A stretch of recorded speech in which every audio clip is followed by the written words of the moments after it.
কদিন আগেই শেষ হয়েছে ইলিশ মাছ ধরায় নিষেধাজ্ঞা। এখন বাজারে উঠছে টলটলে রূপালী মাছ। ইলিশ কেনা খাওয়া, এর সাথে যদি যোগ হয় একটুখানি নদীর হাওয়া, এই প্ল্যানে বেস্ট ট্যুর প্লেস চাঁদপুর।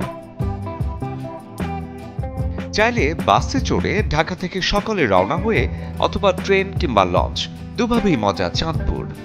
লঞ্চে উঠলেই হাওয়ার দোলায় ডেকে বসে যেন সময় থেমে যায় মেঘনার বুকে। চাঁদপুরে পদ্মা, মেঘনা আর ডাকাতিয়া নদী, এই তিন নদীর মোহনা এক অনবদ্য গল্প। এর পাশেই বড় স্টেশন। প্রতিদিন সকালে যেখানে বসে ইলিশ মাছের হাট, সারা দেশ থেকেই কেউ আসেন কিনতে, কেউ বা আসেন দুচোখ ভরে দেখতে ইলিশের রাজ্য। ঢালাইয়ের সেরা প্রিমিয়ার সিমেন্ট। চাঁদপুরের অন্যতম আকর্ষণ মেঘনার পাড়ে বসে ভাজা ইলিশ, গরম ভাত আর কাঁচামরিচ। এই সহজ আনন্দটাই যেন বিস্ময়কর হয়ে ওঠে এখানে বেড়াতে এলে।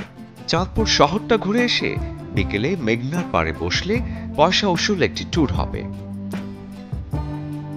এখানে সূর্য যখন দিগন্তে নামে, মেঘনার ঢেউ তখন রং বদলায়।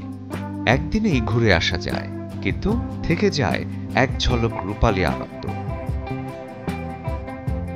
চাঁদপুর মানে শুধু ইলিশ না, এখানে আছে নদী, রূপালী মাছ আর মানুষের গল্প।